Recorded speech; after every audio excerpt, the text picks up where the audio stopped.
Binuksan na ang kauna-unahang National Dairy Authority Stock Farm sa Luzon sa Nueva Ecija.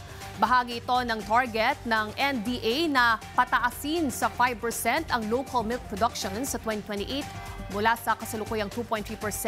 Yan ang ulat ni Vel Custodio.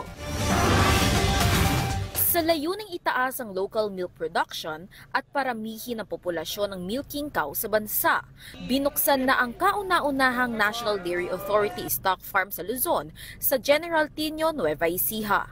Sa mahabang panahon na natiling 1%, pero ngayon po, as of now, nasa 2.3% na po tayo. At ang target po sana namin ay pagtapos po ng 2028, 5% po. At positive po kami niyan na maabot yan pag nagawa na po lahat ng ating mga stock farms.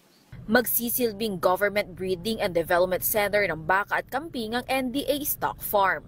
Mayroon itong 15 hectares foliage area para itanim ang feeds ng baka. Dito na rin pinoproseso ang stock sa mga pakain gamit ang baler machine. Ito yung tinatawag na baler machine kung saan dito nilalagay yung mga freshly cut na corn stalk. Iaangat siya dito para makompress siya, para maiwasan yung mga air pockets. Mahalaga naman na maiwasan yung air pockets para ma-ferment siya. At mula dito, yan na, bababa na siya, nakakompress na siya.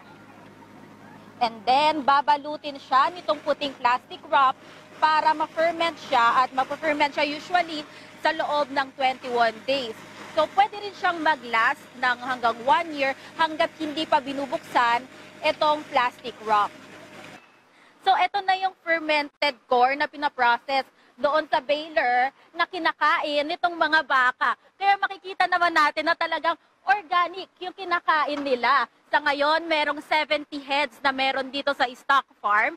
Pero sa kabuuan, 150 heads ng baka yung kasya dito. At dito na yung final process kung saan dito na ginagawa yung milking ng cow. 750 ang darating na buntis na baka sa bansa hanggang Enero para sa interbreeding upang maparami ang lokal na populasyon ng milking cow. Parehong proseso rin ang gagawin sa mga kambing na may aging population na. Pagdating ng importation niya, dadalhin dito yan to acclimatize, that's mga anak siya. Then yung anak naman, once mga 10 months para maging, pwede siya milking cow na siya, then i-distribute na sa communities kagaya dito sa ating General Tino, kanila mayor. So they can already produce milk at kumita na yung ating mga recipients or beneficiaries and of course sell it to the public for better nutrition for the masses. Nakikipag-ugnayan ang DA sa Department of Education para sa milk feeding program sa mga paaralan.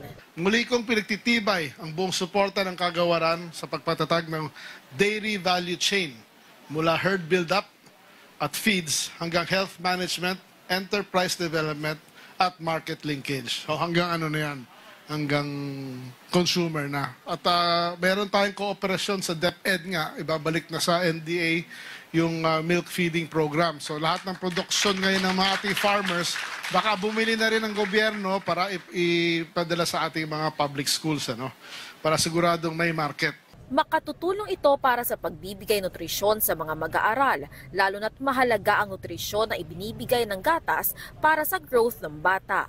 Target ng DA na makapagpatayo ng 16 na dairy stock farm sa bawat rehiyon sa bansa.